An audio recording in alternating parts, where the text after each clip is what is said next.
존경하는 국민 여러분, 저는 전 해병대 수사단장 박정훈 대령입니다. 오늘 저는 무거운 마음으로 이 자리에 섰습니다. 너희 죽음에 억울함이 남지 않도록 하겠다. 책임 있는 자에게 반드시 책임을 묻겠다. 이 말은 제가 고 최수근 시신 앞에서 다짐하고 약속한 말입니다. 시간은 무심하게 흘러 다음 달이면 최상병이 사망한 지 벌써 1년이 됩니다. 사건의 실체 진실은 규명되지 않고 있고 책임자 처벌은 요원하기만 합니다. 최근 최수근 상병 어머니의 편지를 보고 하염없이 눈물을 흘리며 죄송한 마음이 들었습니다. 누가 내 아들을 구명조끼 없이 물에 들어가게 하였는가?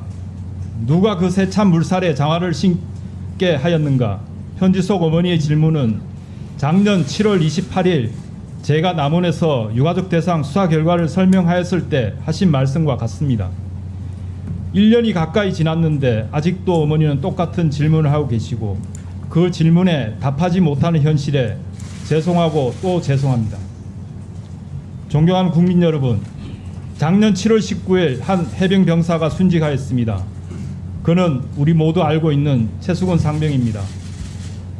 사고 발생 즉시 저는 해병대 수사단 소속 수사관들과 함께 낮과 밤을 가리지 않고 혼신을 다해 수사를 했고 그 결과를 해병대 사령관에게 보고하였습니다. 평소 같으면 수사단에서는 수사 결과를 해군 수사단 및 국방부 조사본부로 보고하고 관련 사건 기록 일체를 관할 경북 경찰청으로 넘겼을 것입니다. 하지만 해병대 사령관은 1사단장 보직 교대가 필요하다고 판단하고 그에 앞서 저에게 수사 결과를 직접 총장 및 장관께 보고하라고 지시했던 것입니다. 실제로 7월 30일 16시 30분경 장관 보고 시 제가 먼저 수사 결과를 보고하고 당시 배석하였던 모든 인원들이 밖으로 나간 후 약 15분간 사령관이 장관을 독대하면서 사단장 후속 인사 등에 대하여 보고하였습니다. 보고는 순조롭게 마쳤고 이제 절차대로 언론 브리핑, 사건 서류 이첩만 하면 되었습니다. 하지만 7월 31일 12시경 장관 보고 후 하루도 지나지 않아 언론 브리핑이 취소되고 모든 것이 혼란스럽게 되었습니다. 그리고 이전에는 알지 못했던 국방부 법무관리관이 저에게 전화하여 사건 인계서를 보내라, 죄명, 혐의자, 혐의 내용을 빼라, 수사라는 용어를 사용하지 마라 라는 등 이해할 수 없는 말을 하였습니다. 사령관 역시 혼란스러워하였습니다. 그런 사이 같은 날 17시경 사령관이 저를 집무실로 불렀습니다. 제가 사령관에게 물었습니다. 도대체 국방부가 왜 그러는 것입니까? 사령관은 저에게 오늘 오전 11시경 대통령이 수석 보좌관 회의에서 국방비서관으로부터 1사단 사망사고 관련 보고를 받으면서 이런 일로 사단장을 처벌하면 대한민국에서 누가 사단장을 할 수 있겠느냐며 경로하였다고 했습니다. 대통령이 국방과 관련하여 이렇게 화를 낸 적이 없다고도 했습니다. 그래서 제가 사령관에게 대통령께서 잘못 보고받으신 것 같습니다. 왜 사단장을 처벌하려는 것인가 라는 질문이 맞는데 왜가 빠진 것 같습니다. 제가 국방부에서 지시하는 대로 하였을 때 예견되는 문제점을 정리하여 보고드리겠습니다 라고 하였습니다. 이후 저는 중앙수사대장, 1광역수사대장, 수사지도관 등과 함께 이 문제에 대하여 논의하였고 과거 사이버 댓글 사건 수사 외압 관련 국방부 장관, 조사본부장이 구속된 사례를 회상하면서 수사 서류를 변경할 수 없는 이유를 정리하였습니다. 언론에서 이미 공개된 고 상병 최수근 익사 사건의 관계자 변경 시 예상되는 문제점이라는 문건입니다. 저는 사령관에게 동문건을 보고하면서 상급 부대인 국방부 조사본부에서 재검토할 것을 건의드렸습니다. 사령관도 동의하였고 그렇게 일은 마무리될 것으로 생각하였습니다. 하지만 이후에도 법무관리관은 저와 이틀에 걸쳐 5회 통화하면서 혐의자, 혐의 내용 등을 빼라, 혐의자를 직접적 과실 있는 자로 한정하라는 등의 말을 하였습니다. 이제 와서는 법무관리관은 단순히 의견 제시를 하였다고 하지만 단순한 의견 제시라면 왜 이틀에 걸쳐 5회씩이나 통화할 이유가 없습니다. 심지어 법무관리관 또 자신의 발언이 위험하다고 느꼈는지 외압으로 느끼십니까? 라고 묻기도 했습니다. 국방부의 수사 외압은 사령관에게도 가해졌습니다.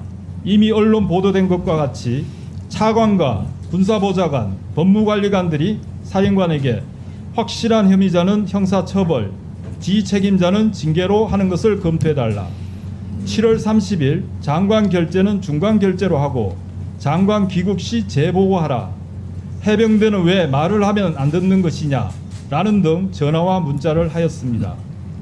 저는 사령관에게 수사서를 축소 왜곡하는 것은 대단히 위험한 일이고 직권남용으로 처벌받을 수 있다.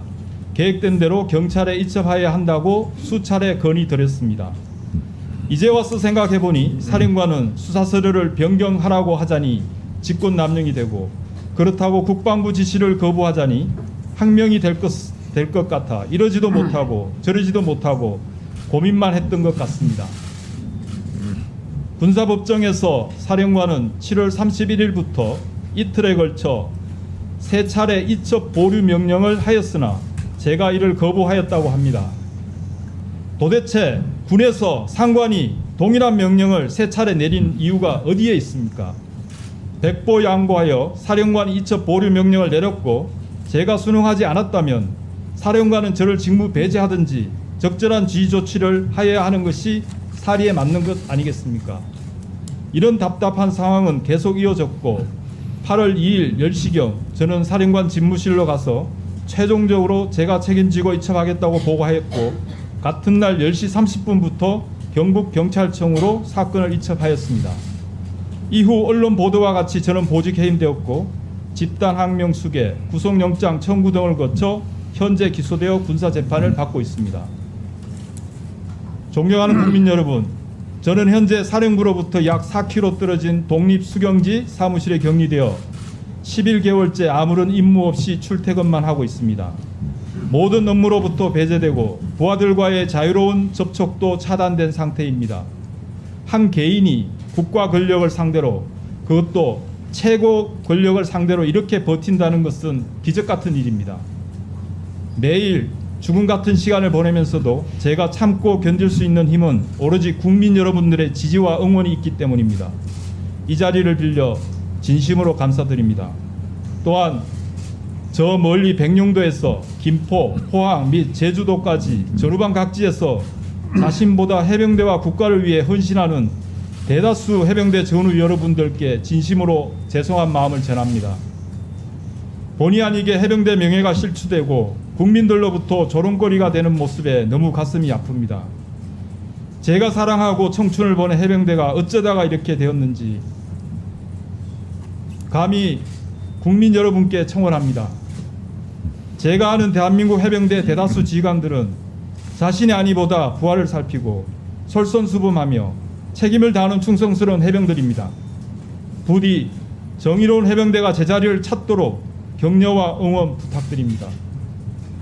끝으로 한 말씀만 더 드리겠습니다. 이번 사건은 단순히 한 병사의 죽음에 대한 문제가 아닙니다.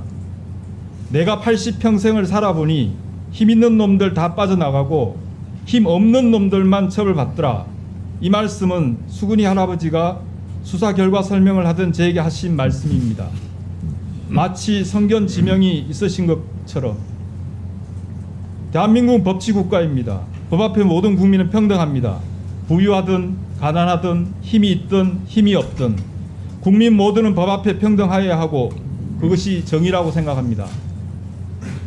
제가 할아버지에게 이런 약속을 드렸습니다. 비록 제가 수사 종결권은 없지만 제 손을 떠나기 전까지 오늘 설명드린 대로 이루어지도록 하겠습니다. 지금 또 하나밖에 없는 장손자를 잃고 억장이 무너진다는 할아버지의 눈빛을 잊을 수가 없습니다. 존경하는 국민 여러분, 대한민국은 국방의 의무가 있는 나라입니다. 모든 국민은 군과 직간접적으로 관련이 있을 수밖에 없습니다. 이번 사건은 반드시 올바르게 처리되고 책임 있는 자들은 합당한 책임을 져야 합니다. 그래야 제2의 수군이 같은 억울한 죽음을 예방할 수 있기 때문입니다. 부디 우리 사회에 진실을 밝히고 정의는 살아있음이 증명되도록 도와주세요. 저의 말을 경청해 주셔서 감사합니다. 네, 수고하셨습니다. 자리에 들어가시기 바랍니다. 많이 하고 있구나라는 생각을 가졌습니다. 근데 그 중에서도 특별히 거짓말을 더 많이 하는 분이 임성근, 이종섭 증인이라고 생각을 했는데 역시나 두 분이 증언을 거부하는군요. 제 판단이 틀리지 않았다는 것을 느끼게 됩니다. 그래서 그 두 분들에게 질문을 하고자 합니다. 먼저 임성근 증인에게 묻습니다. 네. 우리 증인이 법적인 업무상 과실치사 사건에 대한 법적인 책임이 있다는 것에 대해서는 너무도 당연한 것 같지만 그럼에도 불구하고 본인이 그것을 인정을 하지 않고 있기 때문에 오후에 그 점에 대해서 보충 질의 때 신문을 하도록 하겠습니다.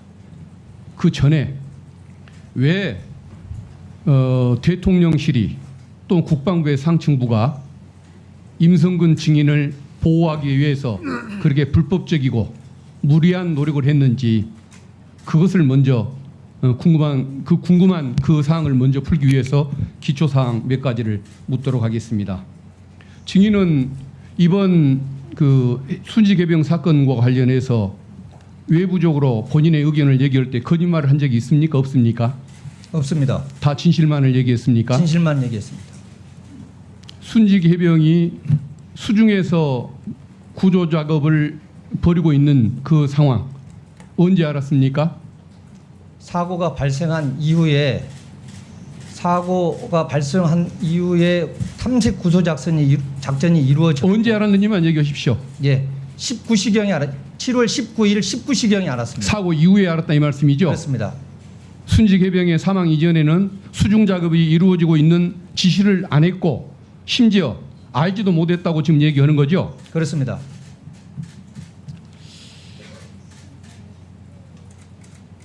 이 내용을 보면 MBC PD 수첩이 보도한 내용입니다.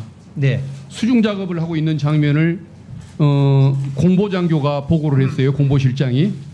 그러니까 증인이 거기에 대해서 훌륭하게 공보활동이 이루어지고 있구나라고 답을 보낸 내용이 나옵니다. 이게 사망사건 발생하기 약 2시간 전입니다. 그런데도 몰랐다고 얘기를 합니까?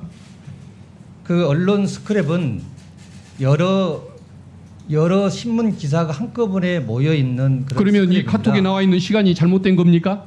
그 전체를 제가 자세히 보지 못해서 그 사진은 파악하지 못했습니다. 그래요. 나중에 네. 다시 한번 확인해 보십시오. 이것에 의하면 본인은 분명히 그 사실을 알고 있었습니다. 자, 또 묻겠습니다. PPT 좀 띄워주시겠습니까? 저기 첫 번째 나오는 저 인물 아십니까? 전혀 모릅니다.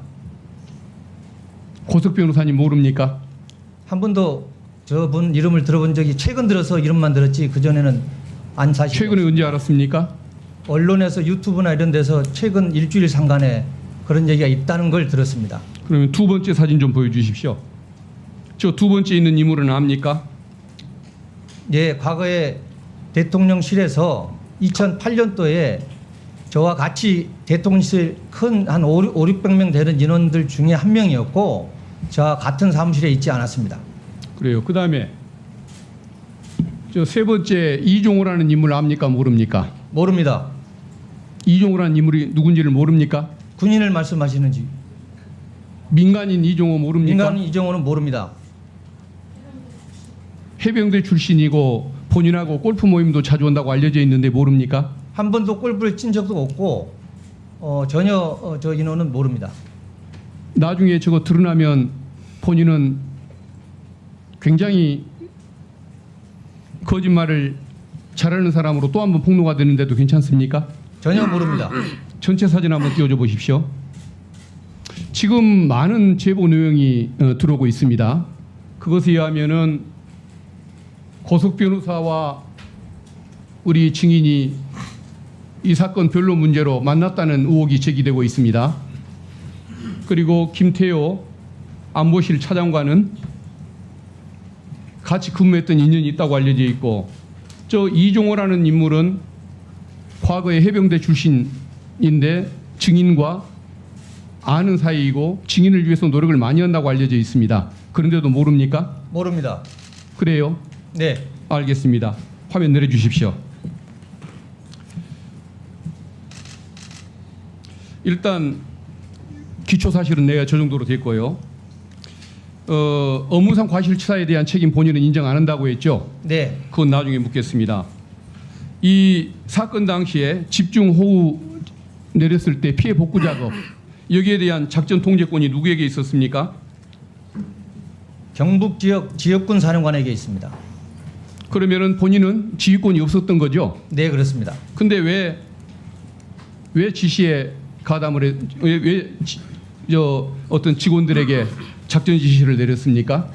저는 작전 지도를 했지 작전 지시를 한 게 아닙니다. 지도하고 지시는 뭐가 다릅니까? 작전 통제는 작전 통제 권한을 가지고 있는 자가 임무와 과업을 부여하고 또 작전 계획을 수립하면서 그 작전을 전반적으로 책임지고 임무를 수행하는 그러면 것이고 지도는 뭡니까? 작전 지도는 작전 통제권이 없어도 저는 제가 보냈던 예하 부대에 대해서 작전권은 없지만 나머지 인사, 군수, 행정, 교육, 훈련 또 예산 등에 대한 권한을 가지고 있습니다.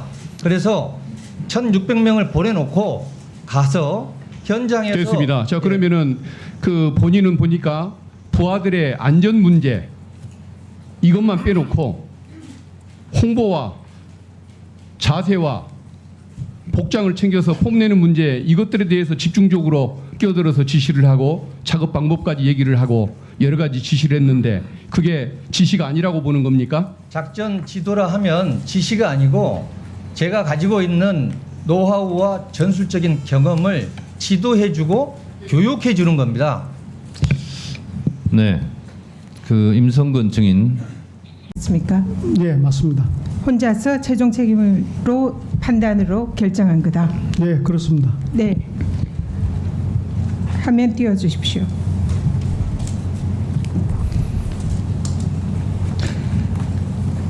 당시에 경상북도 경찰청에서 이 사안이 업무상 과실로 보인다며 빨리 이첩해달라고 요청을 합니다. 구명조끼도 안 입고 이 과실이 있어 보이니까 이거는 경찰의 수사권이 있다.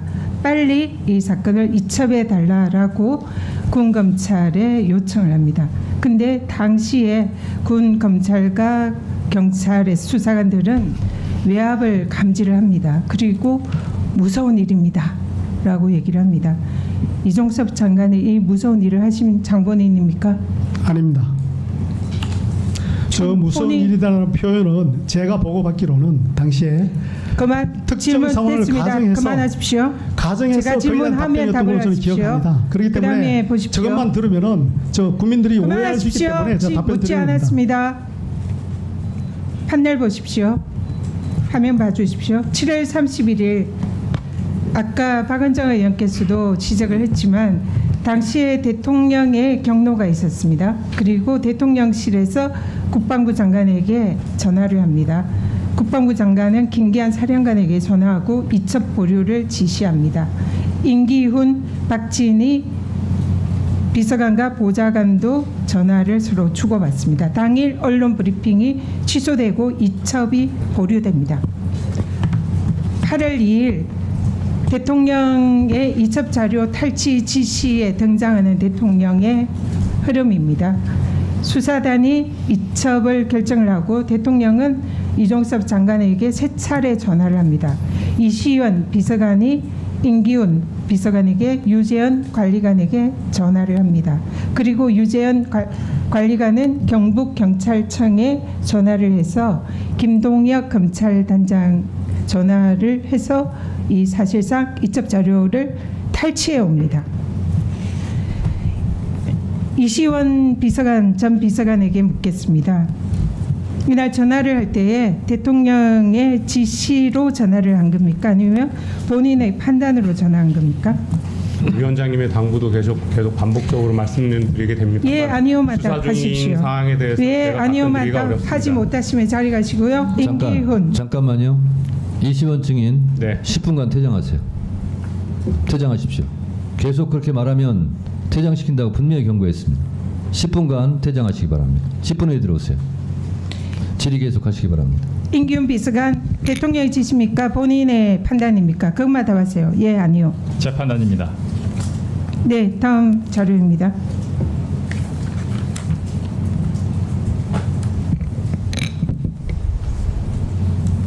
털어주세요.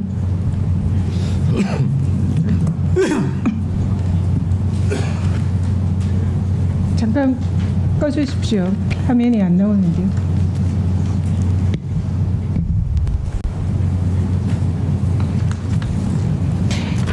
녹취가 지금 안 나왔는데 다시 음성이 안 나왔습니다. 네, 잠깐 중단하시고. 시간 멈춰주세요.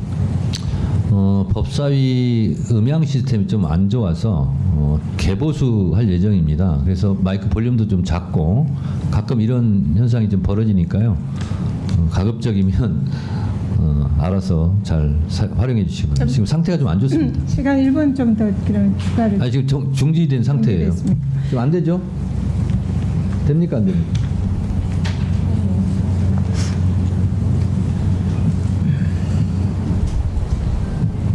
되는지 안 되는지 빨리 얘기해 주세요.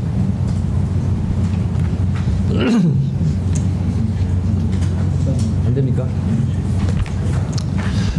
전 의원님 음향이 지금 잘 안 돼요. 볼륨이. 그냥 참고하셔서 질의하시기 바랍니다. 질의해 주시기 바랍니다. 네, 당시에 긴박한 대통령실의 개입에 대해서 당시 수사관들이 느꼈던 외압에 관한 그런 녹취록입니다. 당시에 경북경찰청에게 수사관들이 정확하게 인계를 했는데 경북청에서도 인계를 받았다라고 했는데 나중에 수사 기록이 탈취되면서 거기에 대해서 인계를 못 받았다고 번복을 합니다. 그에 대해서 이 외압이 있다 이런 식의 내용이 있습니다. 박정훈 대변인께 묻겠습니다. 이 통화 내역을 보면 당시 경북청에서는 해병대로부터 이 사건을 정확하게 이첩을 받았고 또 경찰은 적법하게 인계받았다로 볼 수 있습니까? 네, 그렇습니다. 네, 이 녹취에 보면 당시 경찰청에서는 기록 횟수가 정확하게 인계됐다라고 지금 밝히고 있습니다. 그래서 외압에 의해서 불법적으로 이 사건 서류가 탈취되었음을 암시하고 이 사안에 대해서 지휘부가 개입되어 있다라는 그런 증거가 담겨 있는 녹취록입니다. 그래서 당시 해병대 수사관은 경북경찰청 관계자들에게 앞으로 수사 외압이 들어올 수 있다는 사실을 경고하고 있는 그런 증거가 되는 녹취록입니다. 통화 다음 날 경북경찰청은 언론을 통해서 이 국방부가 이 사안을 회수를 요청해서 응했다라는 입장을 발표했습니다. 그런데 보시다시피 그 전후에 수많은 용산 대통령실 발에 수차례의 전화가 있었고 유재현 법무관리관의 통화도 있었고 그 과정에서 이 사건의 기록이 회수가 됐습니다. 그런데 이종섭 장관은 이 모든 것이 자신의 책임하에 이루어졌다 이렇게 얘기하고 있습니다. 그러면 왜 이 시간대에 대통령실이 그리고 대통령이 긴박하게 움직였는지 이 사안이 전혀 설명이 되지 않습니다. 그러면 또 다음 날 불법적인 기록 탈취가 있었는 그 다음 날 통화 녹취 파일을 들어보겠습니다.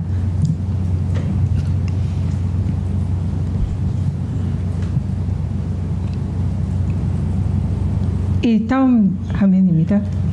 이건 아니고 이 다음 화면입니다. 좀 정지해 주십시오. 음향이 안 되나요?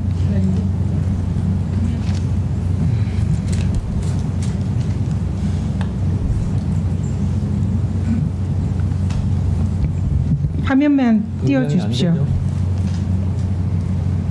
이거 아닙니다. 이 다음번 녹취 파일입니다. 이 녹취 파일은 이번 지금 청문회에서 처음 공개되는 겁니다. 당사자의 실질적인 육성을 지금 공개를 하고 있는데요. 유감스럽게 지금 음성이 나오지 않아서. 그러면 읽으세요 그냥. 네, 녹취록을. 네, 두 음향이 안 나오니까. 번째 음성 파일을 제가 간략하게 여보세요? 읽겠습니다. 예예예.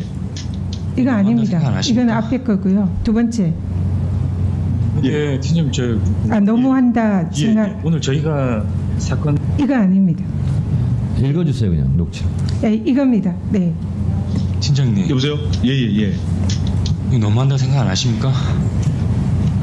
저희가 범죄자 취급받으면서 지금 압수수색 당하고 있습니다. 사람이 죽었습니다. 사실 규명을 위해서 그 책임자 찾고 진실 밝히고 이게 뭐가 잘못했습니까? 왜 경북청에서는 왜 아무것도 안 하십니까? 왜 그러십니까? 진실 밝힌 게 잘못됐습니까? 아니 그거 잘못된 거 아닙니다, 수사관님. 근데 왜 우리가 압수수색 받고 이렇게 범죄자 취급을 받아야 합니까? 지지 않습니까? 그렇게 아닙니다, 진짜 수사관님. 저도 진짜. 근데 수사관님 그건 밝혀져야죠. 저희 수사단장님이 예. 형사입건 됐습니다.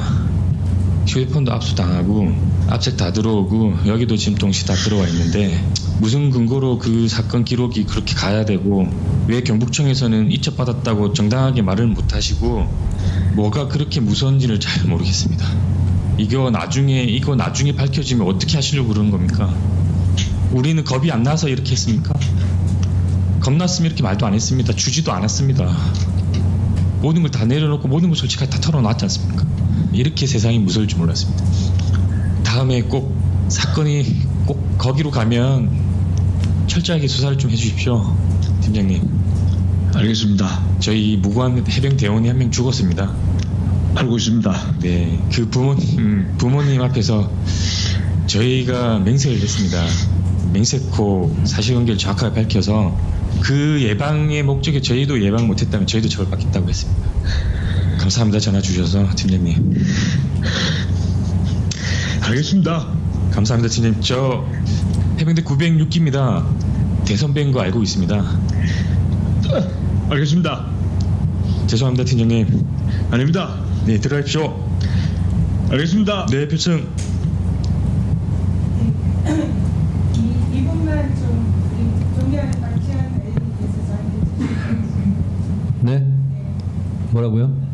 이분만 박지원 대표님께서. 아, 예, 2분간 더 하세요. 네. 이종섭 증인, 이 증인이 이 무서운 일의 책임자라고 지금 말씀하셨습니다. 사실입니까? 제가 지금 이 외압이 기록 탈취와 그리고 이 사건에 가해진 이 모든 외압들이 이종섭 장관의 책임이냐는 거죠. 윤석열 대통령의 지시가 그래서, 아닙니까? 예, 제가 거기에 대해서 예 아니오만 답을 하십시오. 자료 횟수 문제는 자료 횟수 말고 이 제가 지시했던 수사에 대한 아니라는 구체적 취지입니까? 방법에서 수사하는 과정에서 그 과정의 일환으로 한 겁니다. 기록 제가 탈취의 구체적으로 네 됐습니다. 기록 탈취의 항명죄 수사에 눈물을 흘리며 미안해하는 경북경찰청 수사관의 눈물 섞인 호소 목소리 다 들으셨을 겁니다. 이것이 당시에 수사하던 우리 수사단의 심정이었습니다. 참으로 무서운 일입니다. 다급했던 그날에 불법적으로 외압을 행사하고 수사 기록을 탈취했던 전화 내역, 그것을 시작한 최초의 사람은 다름 아닌 윤석열 대통령입니다. 대통령이 불법적으로 외압을 행사하고 탈취에 관여한 것이라는 강력한 암시를 이 전화 기록과 이 병사들의 통화 내용에서 응변하고 있습니다. 만약에 사실이 맞다면 대통령이 외압을 행사한 직권남용 등의 사유로, 불법적인 사유로 탄핵 사유가 될 수도 있는 어마무시한 일입니다. 그렇기 때문에 이 자리에 있는 모든 분들이 하나같이 진실을 거부하고 선서를 거부하고 위증을 하고 있다, 이렇게 저는 생각을 합니다. 여기에 대해서 여러분들이 진실을 밝히지 않고 선서를 했기 때문에 답할 수 없다. 그러면 정답은 무엇입니까? 이 사안은 특검으로 갈 수밖에 없는 그 이유를 바로 이 자리에서 여러분들이 말씀을 해주고 계십니다. 내가 아들을 해병대에 보냈는데, 자랑스러운 해병대에 보냈는데 아들이 이렇게 주검이 돼서 돌아왔어요. 그러면 그것에 맞게 우리 임성근 사단장, 예, 제가 사단장으로서 책임을 지고 사의를 표합니다, 이러면 됐잖아요. 그리고 그렇게 했잖아요. 그렇죠? 네, 했습니다. 그렇게 했어요. 그리고 박정훈 대령이 사단장 예하 여러 명이 과실치사가 있습니다. 그렇지만 이런 내용 경찰이 확실하게 살펴보세요. 수사하세요 라고 보냈어요. 그렇죠? 박정훈 대령? 네, 맞습니다. 그렇게 했으면 됐어요. 이종섭 장관이 거기에 서명했어요. 그러면서 대변인에게 물어봤잖아요. 사단장까지 넣는 것에 대해서는 어떻게 봐? 예, 확실하게 수사하는 모습이라 보기 좋겠습니다. 그래? 그럼 그렇게 하자라고 결정한 거 맞아요, 안 맞아요? 이종섭 장관. 그 정확하게 말씀드리면은 맞아요, 안 맞아요? 그렇게 해서 결정한 거 맞아요, 안 맞아요? 제가 발언한 맞죠? 제가 말한 내용은 약간 다릅니다. 자, 제가 사단장에 대해서 정리할게요. 어떻게 생각하냐를 물은 게 아니고 의견이 뭐냐 이렇게 물었던 겁니다. 뭐가 뭐냐고요? 제가 사단장에 대해서 사단장이 포함된 것에 대해서 어떻게 생각하느냐를 물은 것이 물은 아니고 건 아니고 어떻게 생각하느냐 의견이 뭐냐. 어떻게 생각하느냐라고 했더니 대변인이 잘 정리된 것 같습니다. 그래? 그럼 그렇게 하지라고 결제한 거 맞지요? 이렇게 가면 되는 겁니다. 그래서 경찰에서 수사하면 되는 겁니다. 그리고 우리는 해병 가족에게 그리고 최 해병 가족에게 죄송하고 최 해병의 명복을 빌고 다시는 이런 일이 일어나지 않게 하면 되는 겁니다. 그런데 어느 날부터 꼬였어요. 왜 이종섭 장관은 갑자기 꼬이기 시작한 거예요? 왜 이종섭 장관은 갑자기 꼬이기 시작한 거예요? 그렇게 해놓고 왜 브리핑을 취소하라고 한 거예요? 브리핑을 취소하라고 한 것은 대통령이 전화하기 전에 한 겁니다 라고 아까 말했죠? 아닙니다. 그렇게 답변 드린 적이 없습니다. 자, 브리핑을 취소하라고 지시를 했어요. 브리핑을 취소하라고 지시를 할 때 대통령실로부터 전화가 왔어요, 안 왔어요? 취소하라고 말하기 직전에 대통령실로부터 전화가 왔어요, 안 왔어요? 대통령실에서 대통령실 번호로 이종섭 장관에게 전화했잖아요. 예, 그게 그렇습니다. 11시 45분이에요. 맞아요, 안 맞아요? 맞아요. 그리고 이종섭 장관은 11시 57분에 브리핑을 취소하라 그래요. 11시에 무슨 일이 있었어요? 도대체 11시에 무슨 일이 있었길래 그런 일이 생길까요? 잘했어. 사인 보냈어요. 그리고 브리핑도 하라고 다 했어요. 그런데 11시 45분에 전화가 와요. 대통령실에서. 그리고 11시 57분에 브리핑을 취소하라 그래요. 그때부터 꼬여요. 11시에 무슨 일이 있었냐면 바로 국무회의가 있었던 거예요. 수석 보좌관 회의가 있었던 거예요. 누가 참석한? 윤석열 대통령이 참석한. 윤석열 대통령이 거기서 경로를 했어요. 맞습니까? 안 맞습니까? 박정훈 대령 맞지요? 윤석열 대통령이 거기서 경로를 했어요. 사단장까지 이런 일을 처벌하면 누가 사단장 하겠냐? 아니 다 잘 되고 있는데 왜 대통령이 경로하냐 이거예요. 경로하고 나니까 전화가 와요. 전화가 오니까 이종섭 장관 다리가 후두루두 뚫렸는지 브리핑을 취소했어요. 그렇죠? 자, 제가 이거 하나 물어볼게요. 박정훈 대령, 이런 김계환 사령관이 문자 하나 보여준 거 있습니까? 신범철 국방부 차관의 문자 보여준 거 있습니까? 문자를 보여준 것이 아니라 문자를 저에게 읽어줬습니다. 문자를 읽어줬습니까? 예, 맞습니다. 예. 신범철 국방부 차관의 당시 차관의 문자가 온 것을 읽어줬습니까? 당시 사령관 직무실에서 저와 한 2m에서 3m 정도 이격된 거리, 그 사령관은 본인의 직무 책상이 있었고 저는 이제 보고자용 책상 거리에 이격돼 있었는데 사령관이 저에게 차관 지시사항 해병대는 왜 말을 하면 말을 안 듣는 것이냐라고 정확하게 문자를 저한테 읽어줬습니다. 그리고 혹시 사단장은 빼라라고 하는 문자는 못 들었습니까? 사단장을 빼라라는 문자는 그렇게 말한 적 없습니다. 사단장은 빼라 이런 문자는 예, 없고. 그런 사실 없습니다. 그러면 신범철 차관이 보낸 문자에는 왜 이렇게 해병대는 말을 안 듣느냐 이런 문자가 왔다는 겁니까? 그 문자를 읽어주기 전에 제가 이제 사령관 직무실에 그날 들어갔을 때 8월 1일 오후입니다. 들어갔을 때 사령관이 통화를 막 끊는 시점이었습니다. 이제 그 통화의 상대방은 법무관리관이었고, 그래서 제가 사령관에게 사령관님, 법무관리관이 이제 수사단장하고 대화를 해도 대화가 되지 않으니 사령관에게 직접 하는 것 같습니다라고 하고 이제 사령관이 이제 통화를 끝냈습니다. 끝나고 문자 읽어줬는데 바로 혐의 내용, 죄명 이런 걸 다 빼라.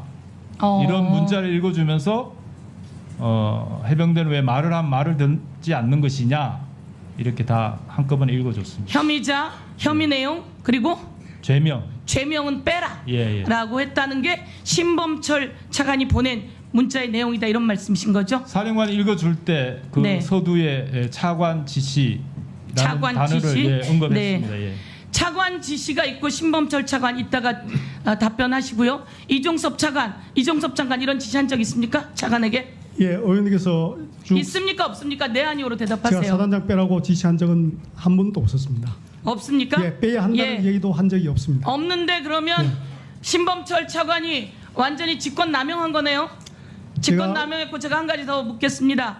그리고 이시원 우리 그 공직기강 비서관 그 행정관을 시켜서 국가수사본부에 연락했습니까?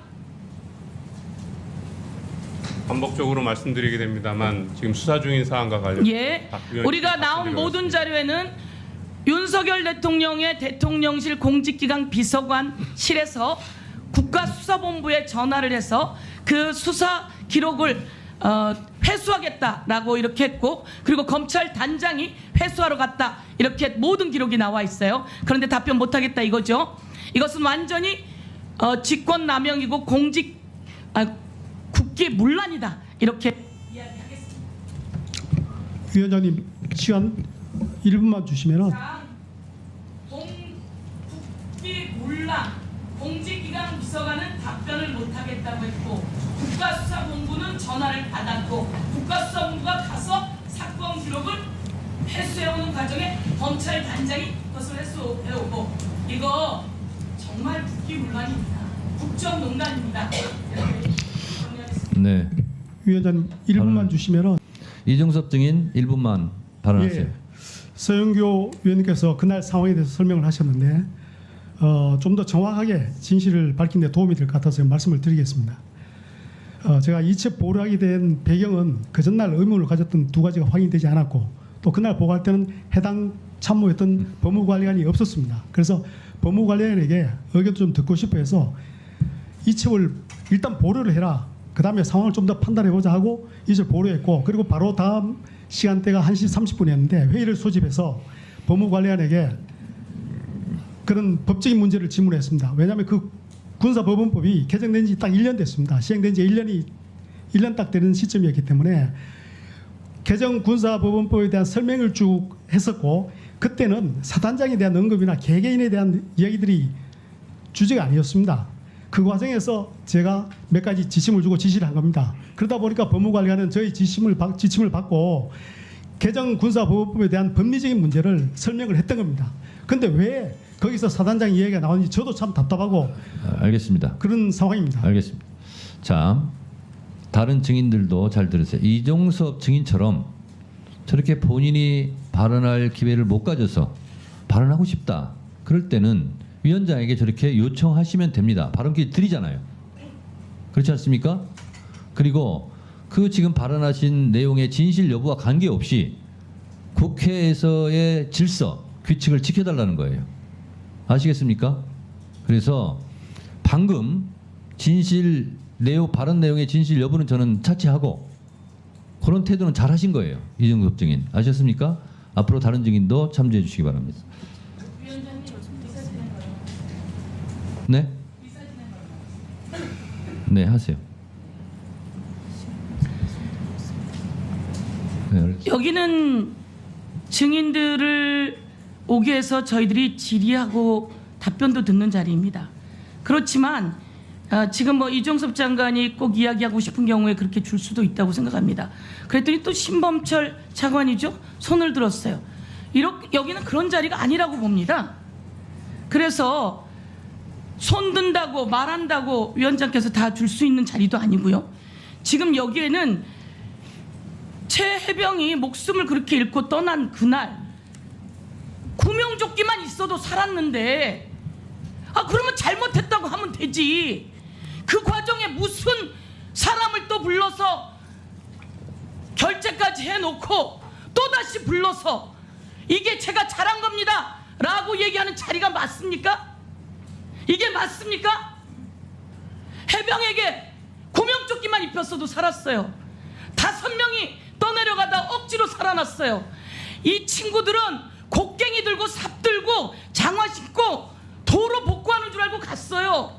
그런데 사단장이 어허 물속에서 잘하고 있구나, 공부활동 잘하고 있구나, 내가 그쪽으로 가볼게, 이런 얘기가 있은 다음에 이런 사단이 일어난 거예요. 빨간색 옷 잘 입고 있어.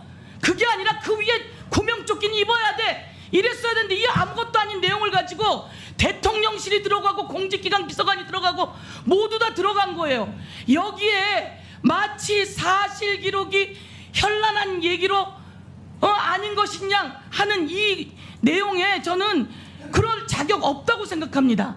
제가 질문했을 때 그에 대한 답변은 할 수 있어요. 그렇지만 그것은 제 뜻을 받고 해야지 되는 거지, 하고 나서 자기네들끼리 다 맞춰낸 이 엄청난 전화 내역, 이걸 가지고 아니라고 하고 그래서 특검이 필요하다고 하는 거 아닙니까?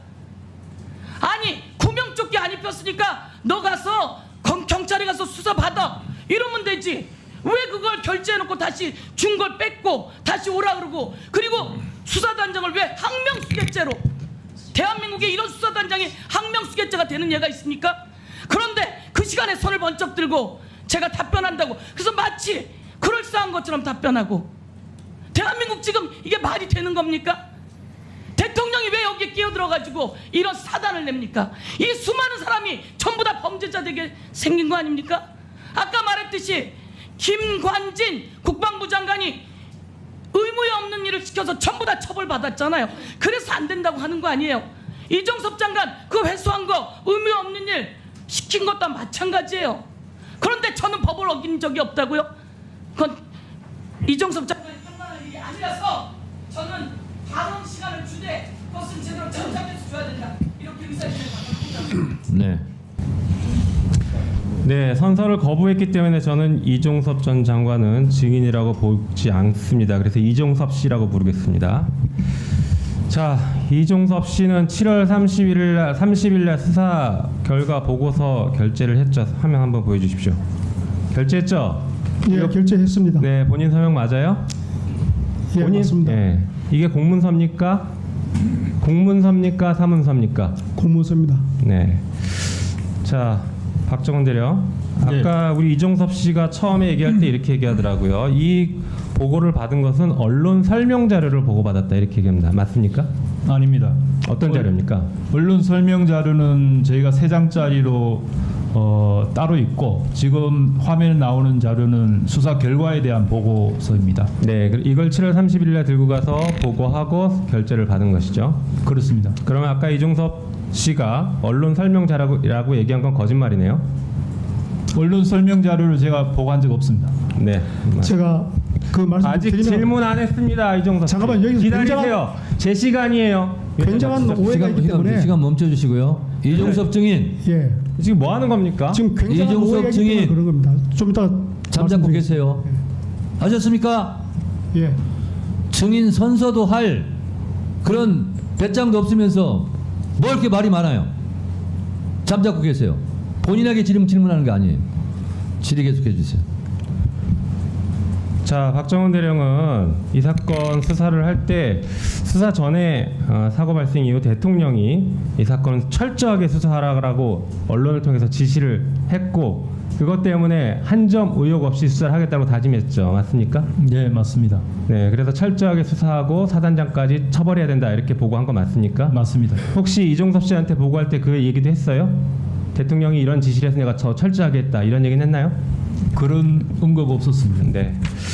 자, 당시에 보니까 그러니까 전하규 대변인, 허태근 정책실장이 배석을 했어요. 맞습니다. 네, 이 사람들은 뭐라고 하던가요? 수사 보고 받고. 수사 결과 보고를 제가 장관한테 다 보고를 끝난 다음에 이제 장관이 배석한 전하규 대변인한테 먼저 물었습니다. 이 수사 결과 보고에 대해서 어떻게 생각하는지에 대해서 물었고, 전하규 대변인은 당시 오송 지하 참사 사고가 있었는데 군에서 사단장까지 혐의자로 적시해서 경찰에 넘긴다라고 하면 국민들로부터 아주 엄정하게 수사가 되었다라고 평가받을 것 같다. 수사는 잘 된 것 같다라고 했고, 이어서 허태근 정책실장을 바라봤고, 허태근 정책실장이 수사는 전반적으로 잘 된 것 같다. 특별한 문제점 없고 이견 없습니다라고 했습니다. 네.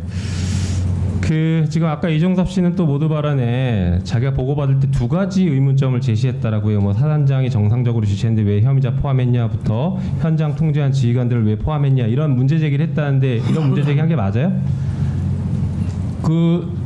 이 보고서를 가지고 제가 한 장 한 장 넘겨가면서 장관님께 설명을 했습니다. 그래서 보면 사단장에 대한 혐의도 있었고, 이제 7여단장 혐의 얘기할 때 분명히 장관이 7여단장은 왜 이 혐의자에 포함되느냐라는 질문이 있었고, 초급 간부라는 건 당시 용어를 사용하지 않았습니다. 왜냐하면 거기에는 상사도 있었습니다. 10여 년 근무한 상사도 있어요. 현장 통제 간부라고 제가 보고를 드렸습니다. 그래서 현장 통제 간부에 대한 구체적인 혐의도 제가 자세하게 설명을 다 했습니다. 그래서 그 보고가 끝나고 유일하게 장관이 질문한 게 하나 있는데, 그것은 사단장도 처벌받아야 되느냐라고 질문을 했고, 그래서 제 오른쪽에 사령관이 있었고, 사령관이 거기에 대해서 답을 했습니다. 사단장도 과실치사 혐의가 있는 것으로 확인이 돼서 수사권이 있는 경찰로 넘겨서 정확하게 수사를 해야 됩니다라고 그렇게 답을 했습니다. 네, 이 보고서에 보면 마지막에 이렇게 돼 있네요. 사단장 등 관계자 8명을 업무상 과실치사 혐의로 관할 경찰에 이관 예정임. 여기에 장관 이종섭이 손으로 직접 사명을 했어요. 예. 이종섭 씨, 이 결재한 문건 취소한 적 있습니까, 없습니까? 공문서로 취소한 적 있어요, 없어요? 공문서 취소한 적은 없습니다. 없죠. 예. 자, 그러면 이 장관의 결재 문건은 여전히 공문서로 효력이 있고 당연히 효력을 갖고 있습니다. 오히려 이 공문서와 반대되는 행동을 하는 유재현 씨, 유재현 증인, 이런 사람들이 항명입니다. 맞습니까, 박정원 대령? 박정원 증인 어떻습니까? 이 공문서와 반대로 행동한 사람이 이 공문서에 대한 항명입니다. 어떻게 생각하세요?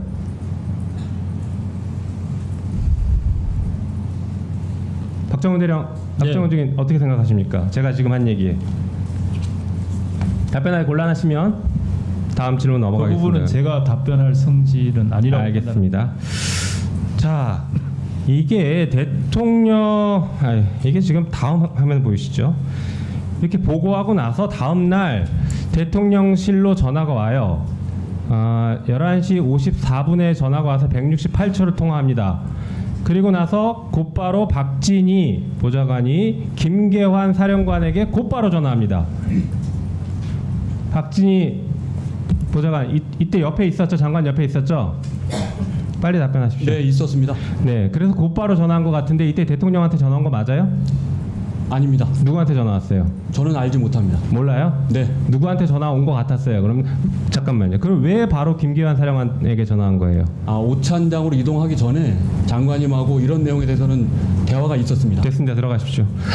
네, 그리고 곧바로 김계환 사령관에게 전화했고 김계환 사령관은 이윤세 공군 장교에게 전화해서 멈춥니다.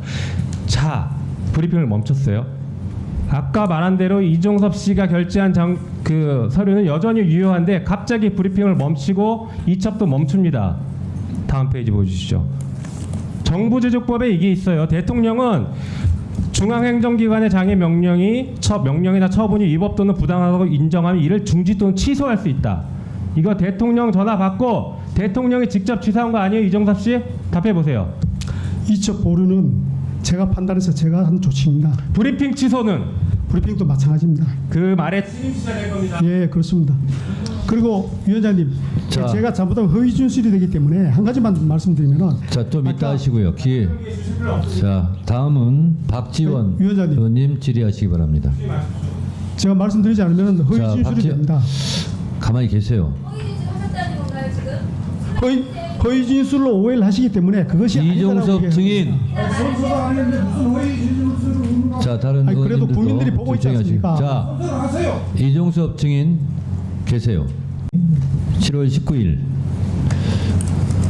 최병희 순직 시간이 어떻게 됩니까? 7월 19일 오전 순직 시간은 실종 시간. 자세하게 잘 모르겠지만 제가 제일 처음 병기 소대장으로부터 전화를 받았을 때가 09시 05분경입니다. 그러니까 그 전에 네. 8시경에 실종 사건이 발생했습니다. 그 전에 임성근 사단장, 이 여단장을 통해서 그때 당시 직책은 뭐였죠? 이영민 증인? 저는 포대 대대장? 제7 포병 대대장이었습니다. 그렇죠. 네. 제7 포 대대장이었죠. 네. 그리고 다른 포대장과 SNS 카톡 주고받은 적 있죠? 예, 있습니다. 그때 굉장히 위험하다는 걸 인지했습니까? 못했습니까? 인지했습니다. 그렇죠? 네. 근데 원래 해병들은 대민봉사하러 가는 줄 알고 갈키 장화 신고 갔었죠? 예, 작년 흰남노 때와 같은 대민 지원 격의 활동인 줄 알았습니다. 근데 그 수중 수색이 갑자기 이루어진 거죠?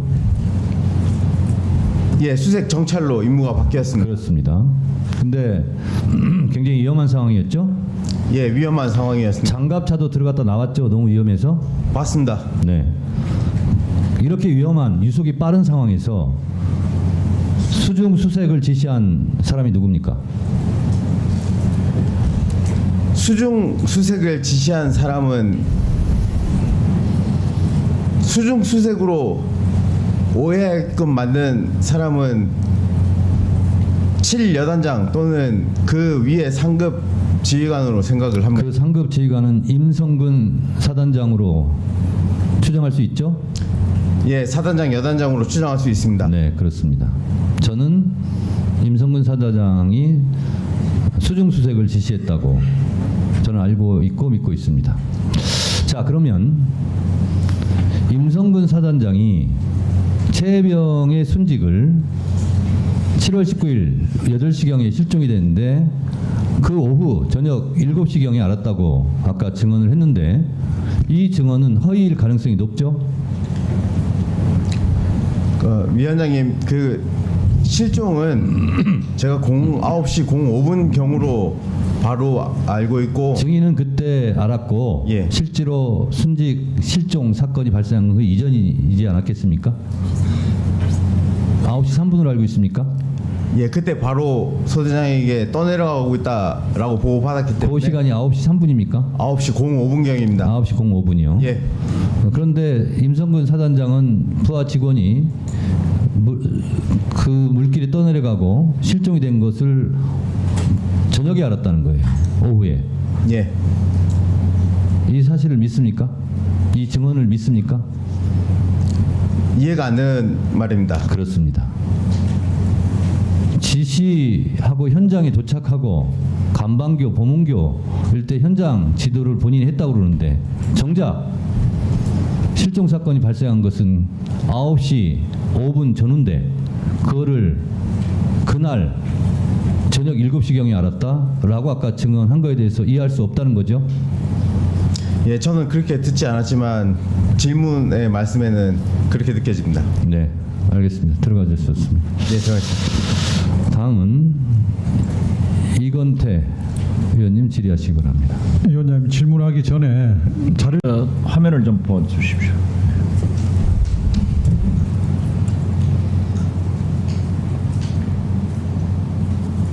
역시 대통령이 바로 고위 관계자는 MBC와 통화해서 참모들이 문제가 있다고 보고했고 대통령이 바로 잡으라고 지시했다고 말했습니다.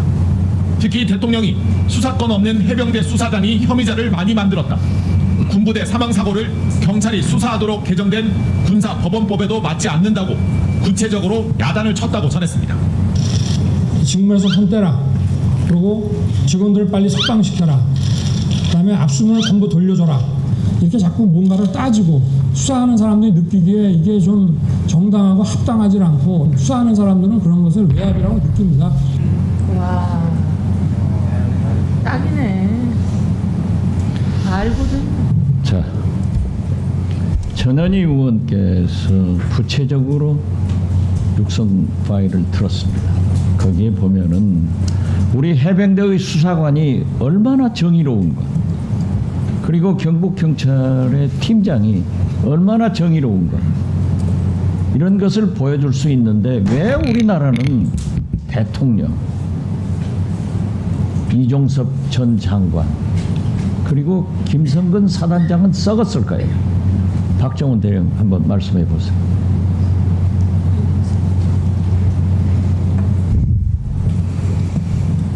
제가 그 부분에 대해서 답변하는 것은 오케이, 좋습니다. 예. 적절하지 않는 것 같습니다. 제가 모두에도 얘기를 했지만은 이번 사건을 보면은 55명한테 3,677번의 통화가 나와 있어요.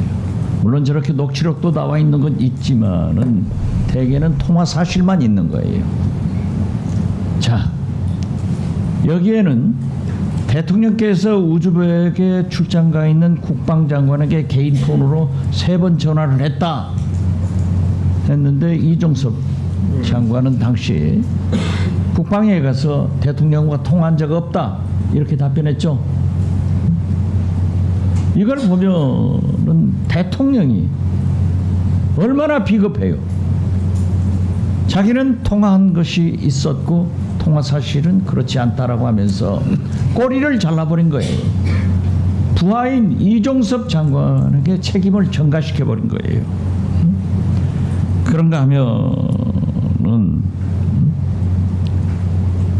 임성근 장관 도대체 대통령과 어떤 관계예요? 어떻게 일국의 대통령이, 저도 대통령을 모시고 5년 살아봤지만은 대단히 표현이 부적절한지 모르겠습니다만은 일개 소장, 사단장한테 이런 관심을 둘 수가 없어요. 이렇게 대통령이 나서서 장관이, 차관이, 공직 비서관이 전체가 나가지고 이 난리를 치고 있단 말이에요. 그건 무슨 관계예요? 그러니까 한간에서는 혹시 천공 스승이 무슨 관계가 있냐, 영빈하고 관계가 있냐, 이런 낭설이 나오고 있는 거예요.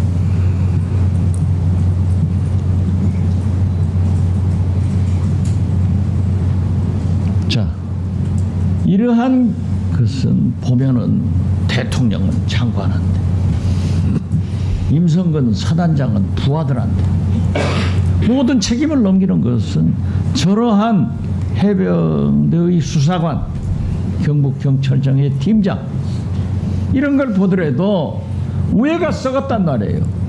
그리고 이것은 조폭과도 못한 조직이다, 저는 그렇게 봅니다.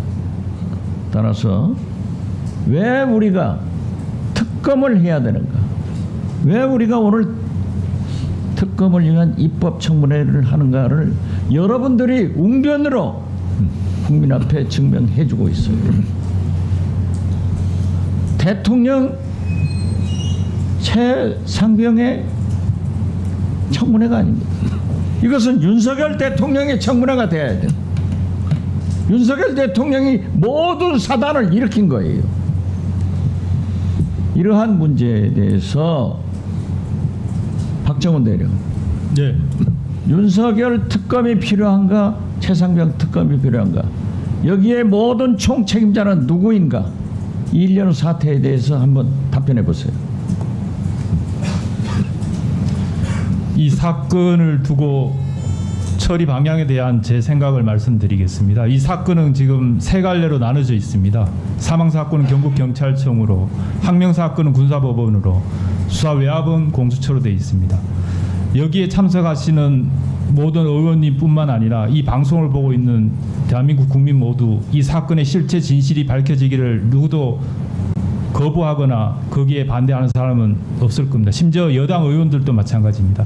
그렇다면 실체 진실을 밝히는 가장 효과적인 방법은 특검법이 가장 효과적이라고 생각합니다. 왜냐하면 사망사고, 항명사건, 수사 외압 다 뗄래야 뗄 수 없는 다 연관관계가 있기 때문에 그것을 한 곳에서 종합적으로 수사하고 판단을 내리는 것이 일관적이기 때문에 그렇습니다. 이상입니다.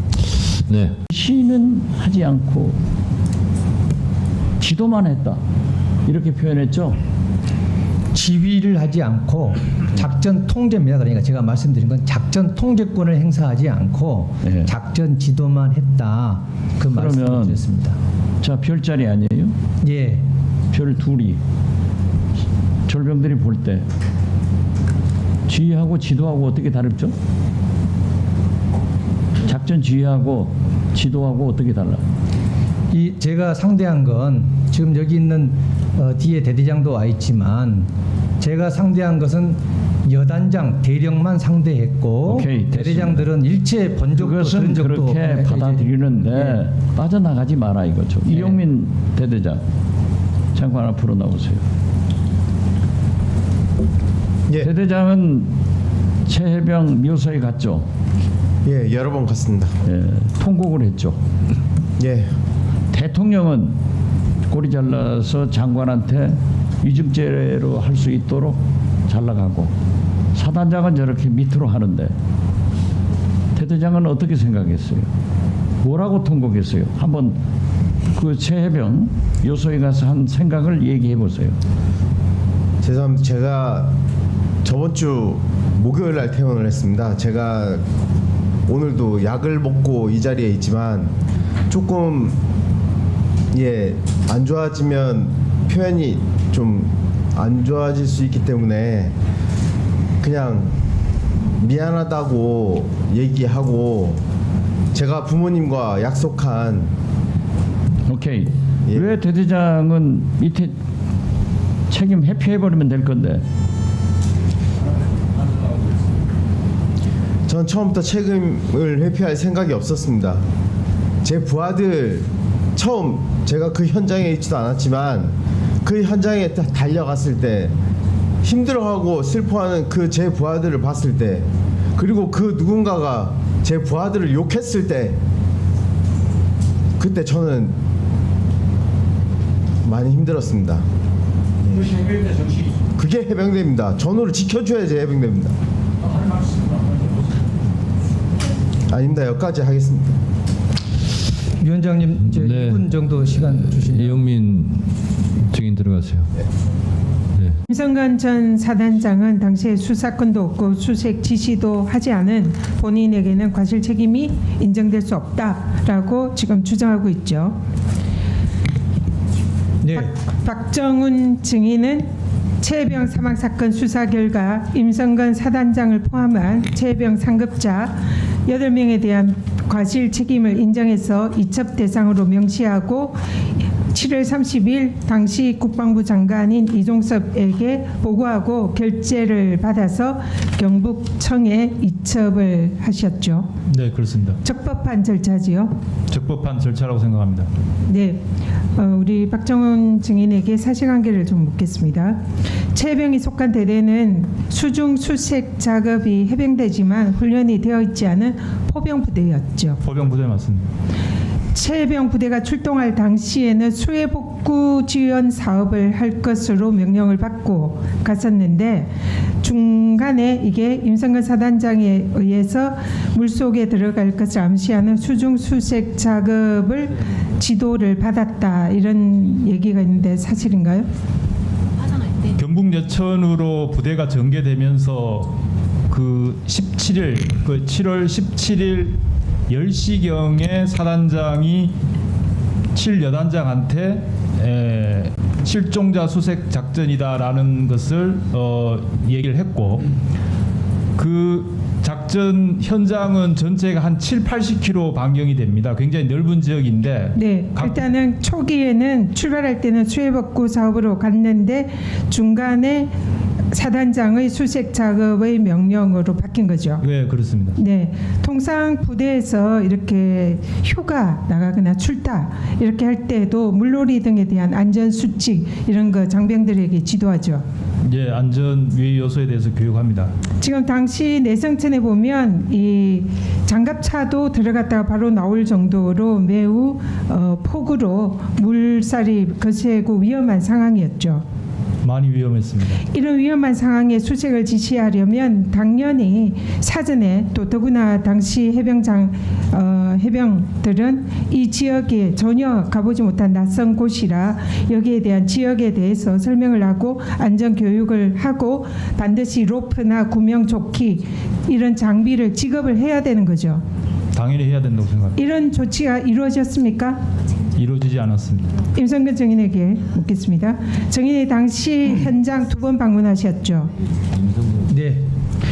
그럼 사고 현장의 이런 위험성에 대해서 당연히 인지할 수 있었을 것 같은데 그러나 여기에 대해서 별도로 방금 언급한 이런 안전 조치 했습니까? 안전 조치를 했습니까? 안 했습니까? 41개를 했습니다. 제가 물은 질문에 대한 답변하십시오. 제가 위에 했던 안전 조치 했습니까? 예. 지금 박종훈 대령은 안 했다라고 답을 했습니다. 그리고 말씀드린 당시에 것은 그만하세요. 당시에 통상 이 바둑판식으로 무릎 아래 들어가서 찔러보면서 정성껏 탐색해라. 빨리 현장에 들어가라. 이런 지도한 사실 있습니까? 없습니다. 바둑판식 수색 작업 지도한 적 없습니까? 바둑판식은 제가 얘기를 했습니다. 얘기했죠? 네. 네, 지금 증거가 있습니다. 박정훈 대령에 묻겠습니다. 통상 이런 수중 수색을 할 경우에는 일렬식으로 로프를 잡고 거센 물살에 이렇게 떠밀려 가지 않도록 서로가 지탱할 수 있도록 그런 식으로 수색하는 게 통상의 예인 거죠. 예, 안전에 가장 유의해서 해야 됩니다. 이 경우에 바둑판식으로 로프도 없이 한 거는 매우 위험한 상황인 거죠. 예, 그렇다고 생각합니다. 네. 다음 PPT를 보시죠. 대화를 들어보겠습니다. 당시에 군 검사가 이 임성근 사단장의 직무상 과실 혐의가 인정될 수 있다. 그리고 그와 유사한 판례 이런 건을 해병대 수사관에게 전달한 내용입니다. 한번 들어보시죠.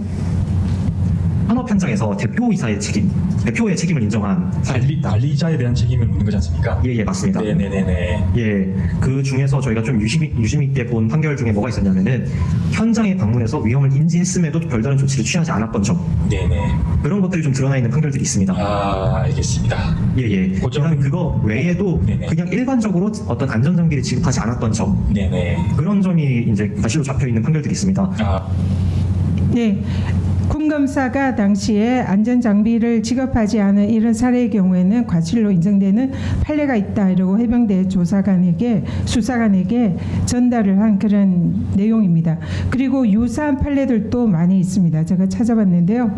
안전관리자에게 이 사전에 안전을 보호하고 사고를 예방해야 되는 업무상 주의 의무 그런 것을 제대로 하지 않을 때 업무상 과실 인정한 책임 안전 조치를 하지 않은 회사 대표 뭐 이렇게 떨어질 낙상을 방지하기 위해서 빨판을 설치하거나 추락 방호막을 치거나 이런 위험을 방지하기 위해서 안전모나 안전대를 지급해야 하는 그런 의무를 하지 않은 경우에 업무상 과실치사 책임을 인정한 것. 윤일병 산 아실 겁니다. 이때 포병여단 의무대에서 후임 병사를 집단 구토해서 죽음에 이르게 한 사건에 대해서 당시 사단장에게 업무상 과실을 인정해서 보직 해임을 한 사안. 이태원 참사 때 당시에 서울경찰청장에게 다중운집 안전관리 대책을 세우지 않은 그 책임을 인정해서 업무상 과실치사 책임을 인정해서 기소한 사례. 아마 보시면은 거의 모두가 이번 사안과 사단장 책임을 업무상 과실 책임을 묻는 사안과 매우 유사하다는 걸 알 수 있을 것입니다. 관련 법령도 찾아봤습니다. 산업안전보건법에 따르면 사업주는 산업재해를 예방하기 위해서 필요한 조치를 해야 한다. 여러 가지 안전조치 의무가 있습니다. 이를 위반할 때는 7년 이하 징역 1억 이하의 벌금에 처합니다. 국방부의 부대관리 훈령에 따르면은 국방부의 지휘관은 관할 부대의 모든 활동을 지휘 감독하고 각종 사고를 예방할 책임이 있다. 이런 책임이 규정이 되어 있습니다. 관련 판례와 각종 법령에 따르면은 이 사안에 대해서 사단장에게 명백한 업무상 과실 책임이 인정된다. 이렇게 보고 있는. 여기에 대해서 우리 박종훈 대령이 어떻게 생각하십니까? 네, 저희 수사단에서는 제한된 시간이었지만 수사한 결과 충분히 사단장 등 8명에 대해서 수사해볼 혐의가 있다. 업무상 과실치사에 대해서 유무죄를 떠나서 혐의가 있다라고 판단했고 그래서 최종 장관한테 결재까지 하고 경찰에 관할 경찰에 이첩했습니다. 제가 짤막하게 묻겠습니다. 이용민 중령 맞습니까? 네, 맞습니다. 변호인이시죠? 전에는 박정훈 대령도 변호인 했습니다. 네, 알고 있습니다. 이용민 증인의 변호사로서 이용민 증인의 지금 심리 상태가 좀 안 좋은 것 같고 본인도 아까 치료를 받고 있다고 하는데 지금의 상황이 어떻습니까? 그렇습니다. 오늘도 약을 먹으면서 점심과 저녁에 약을 먹으면서 버티고 있고 제가 보기에는 옆에서 표정을 보면 안쓰러운 상태입니다. 이용민 증인이 왜 이렇게 됐습니까?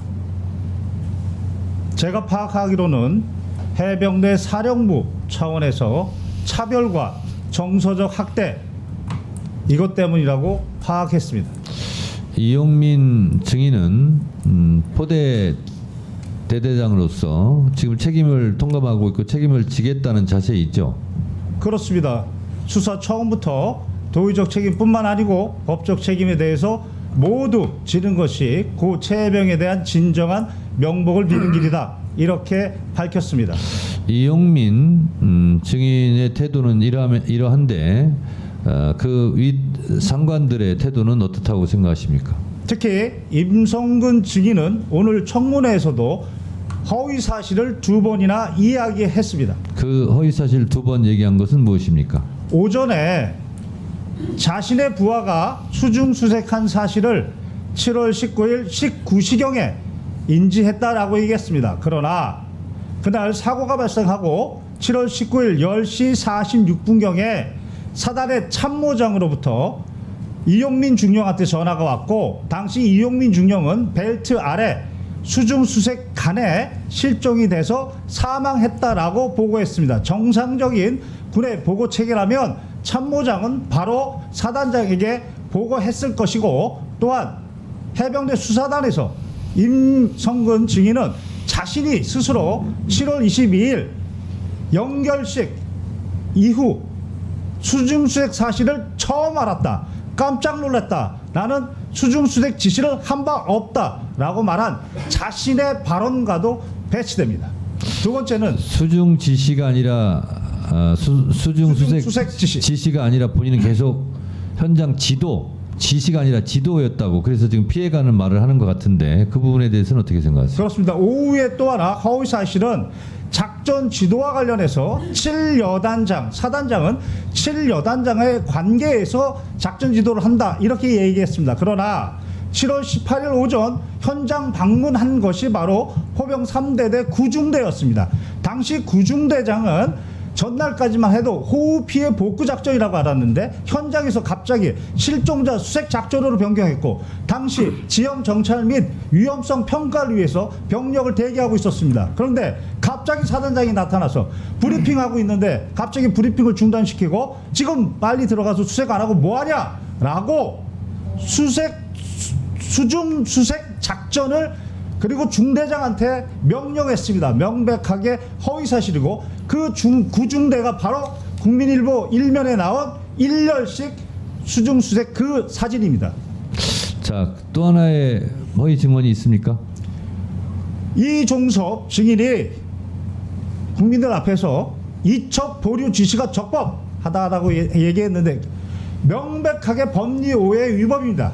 당시 최해병의 변사체가 발견됐습니다. 그러면 변사자 처리 지침에 따라서 해병대 수사단은 독자적으로 조사할 권한이 있습니다. 사망 원인에 대해서 그 사망 원인이 불명이면 불명인 대로 사망 원인이 밝혀졌는데 범죄 원인과 관련이 없으면 그러면 그때 당시는 국방부 장관의 지휘 감독권이 있습니다. 그러나 사망 원인에 범죄 원인이 있으면 개정된 군사보험법 2조에 따라 이첩시켜야 됩니다.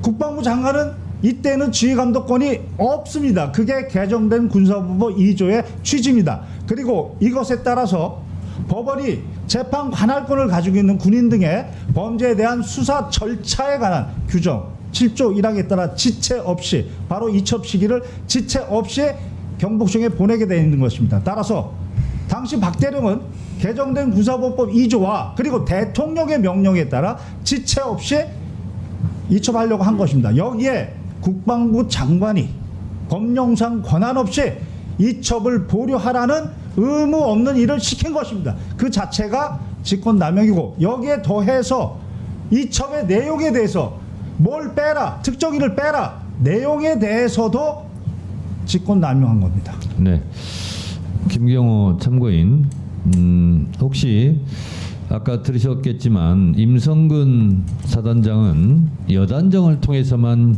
지시도 아니고 지도했다라고 하는데, 제가 알고 있기로 7월 18일 예천 현장에서 군인다운 모습이 부족하다, 복장이 불량하다, 병력 왜 대기시키냐는 현장 지휘를 한 것으로 제가 알고 있습니다. 이게 포 3대대 구 중대장 대위에게 했다고 하는데 혹시 이 사실은 알고 있습니까?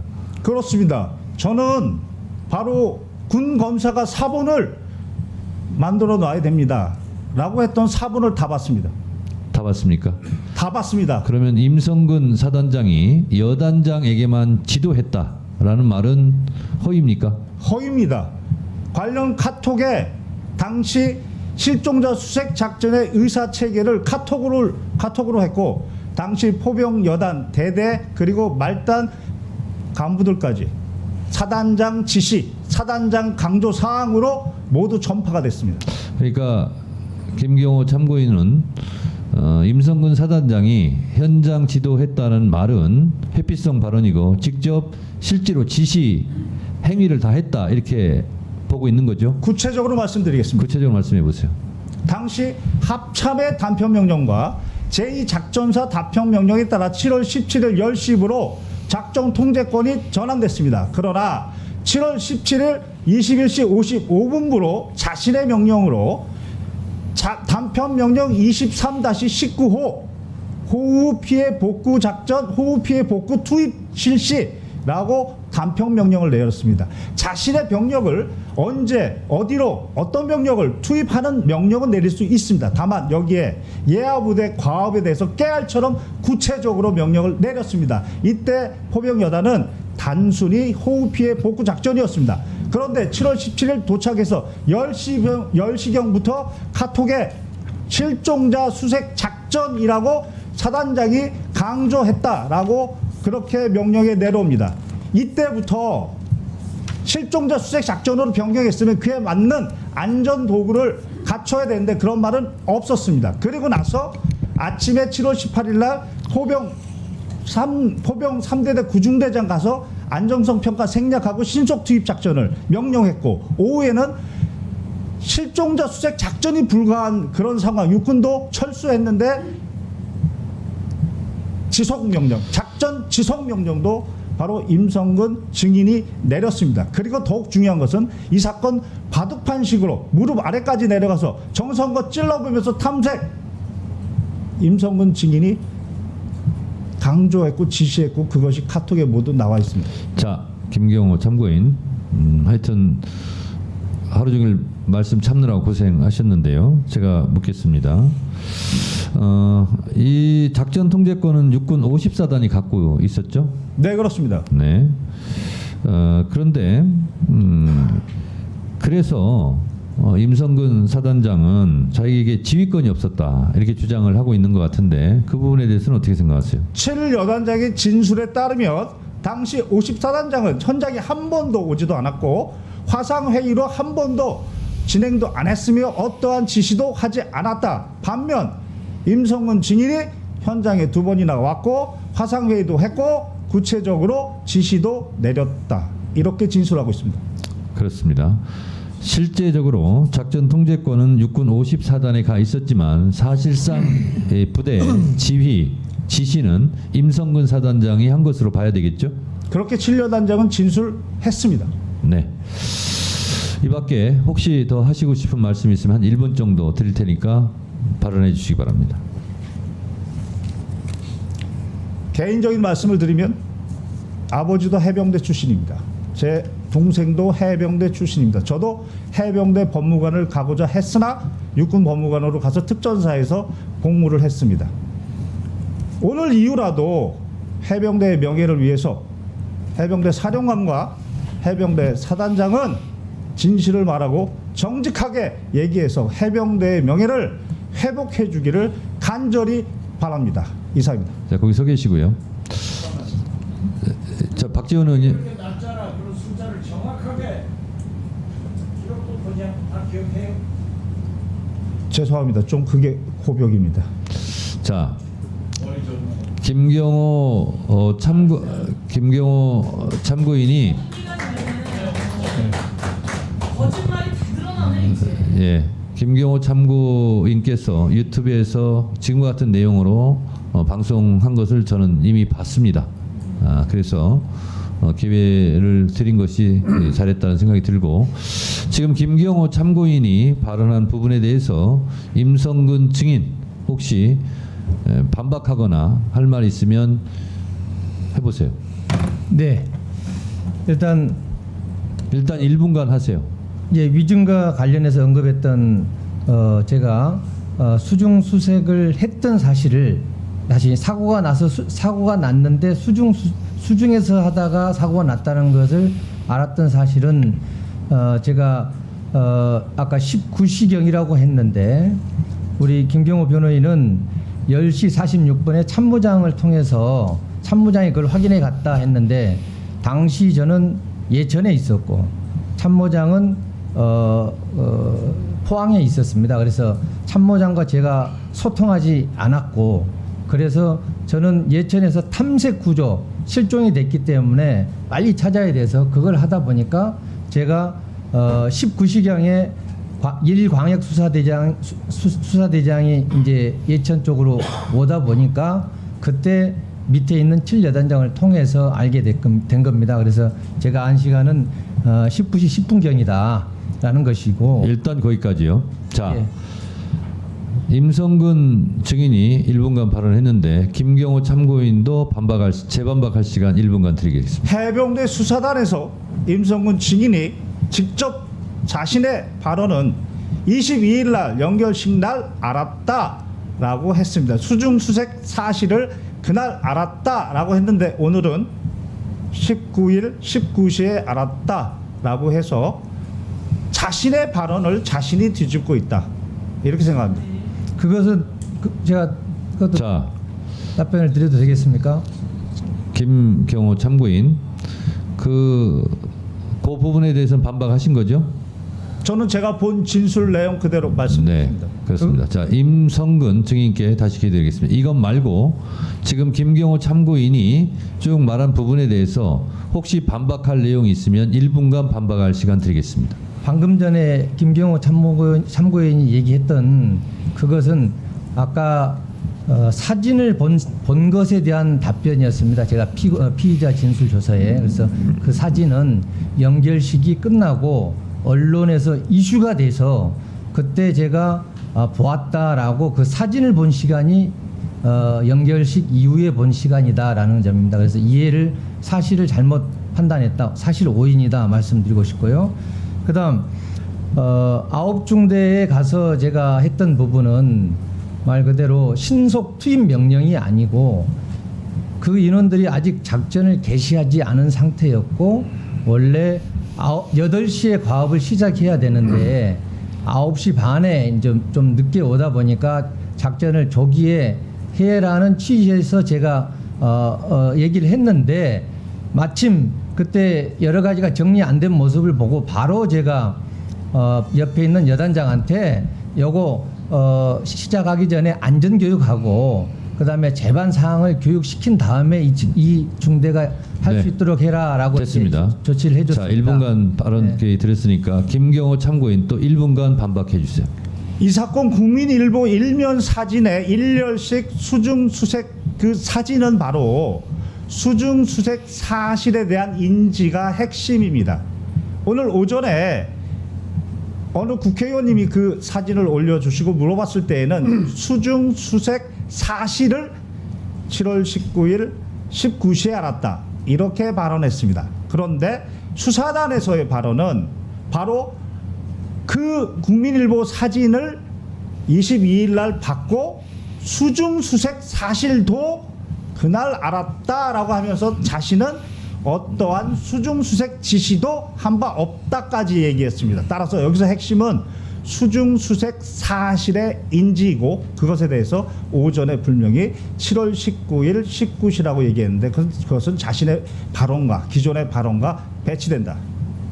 자, 이 부분에 대해서 임성근 증인 1분간 또 발언하시죠. 네.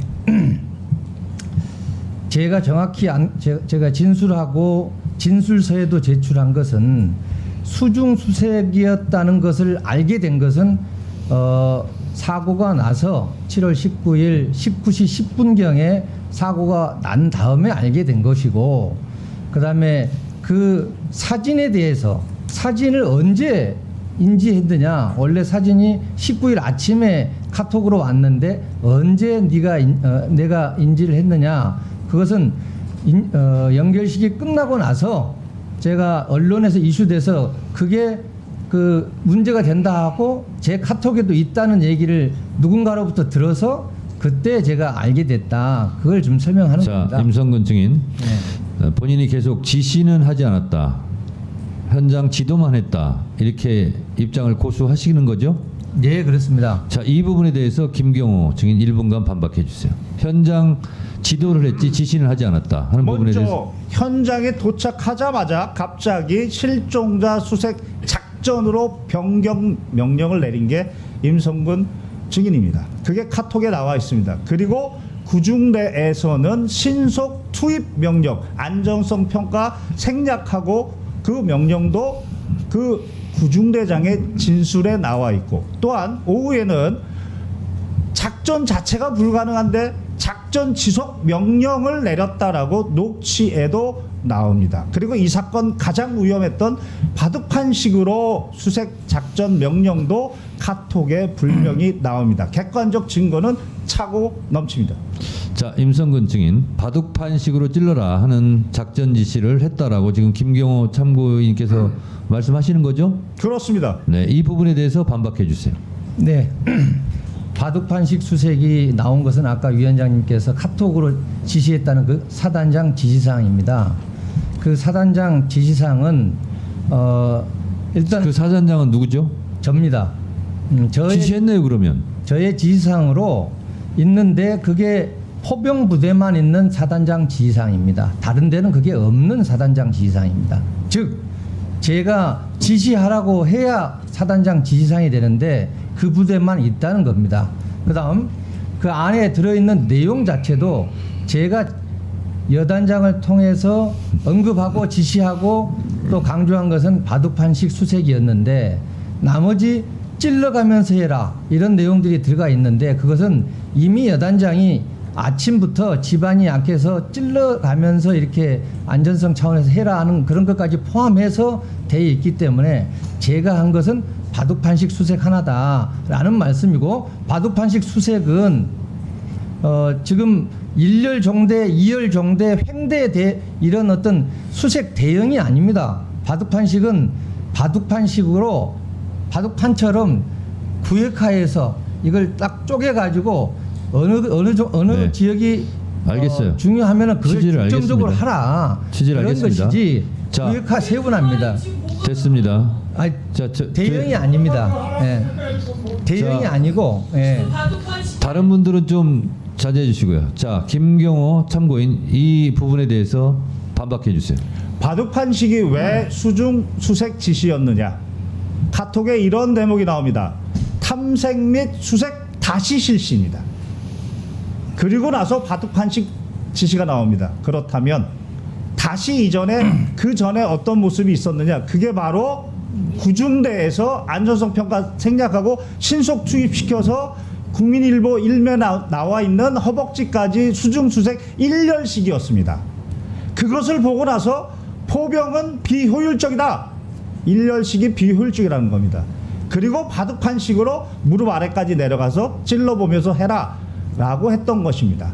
따라서 포병 모든 대원들은 오전에 구중대장이 그렇게 엄청나게 질책을 받고 화가 났다. 그게 1년씩이었다. 수중수색에서 그게 비효율적이었다.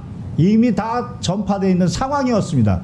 따라서 수중수색을 바둑판식으로 하라는 얘기는 격자 모양으로 하라는 거구나. 실제 그렇게 하다가 고 최혜병이 가장 네. 위험한 곳에 있었습니다. 자, 김경호 참고인 마지막으로 묻겠습니다. 좀 잠깐 가만히 계세요. 박정훈 수사단장이 이런 사실을 다 조사를 했고 수사를 했고 그래서 임성근 사단장의 과실이 인정되었고 혐의로 인정되었고 그래서 이첩을 하고 이것은 분명히 수사를 통해서 책임을 묻게 해야 된다라는 취지로 했는데 이것이 이첩보로 되고 지금 대통령 경로설 이후로 엉망진창이 됐습니다. 자, 김경호 참고인께서도 이 사건에 대해서 소상히 알고 있는 만큼 임성근 사단장이 실제로 지시한 수중수색을 지시를 했고 그 결과 최혜병의 사망 사건이 이루어지게 됐다라고 본인도 생각하고 있습니까? 저는 임성근 증인뿐만 아니고 박정훈 대령이 지적한 8명 모두가 각자 고유의 과실이 있는데 어느 한 과실로 고 최혜병의 사망을 바로 설명할 수는 없다. 그러나 그 8명의 과실을 다 합쳐보면 고 최혜병의 사망의 결과를 설명할 수 있다. 이게 바로 대법원의 과실범의 공동정범 이론. 이 이론에 따르면 누구 책임이 제일 큽니까? 본인이 생각하기에. 그것은 바로 호우 피해 복구 작전이라고 생각하고 삽 마대를 들고 갔던 부대에게 아무 준비 없이 실종자 수색 작전으로 방향을 확 틀어버린 임성근 증인의 책임이 가장 크다고 판단합니다. 네, 감사합니다. 들어가세요. 박정훈 증인. 예. 김경호 참고인이 어쩌면 본인이 말하기 좀 그런 부분까지 다 증언을 했는데 김경호 참고인 부분에 대해서 혹시 첨가하거나 삭제할 부분이 있습니까? 따로 첨가하거나 삭제할 부분 없습니다.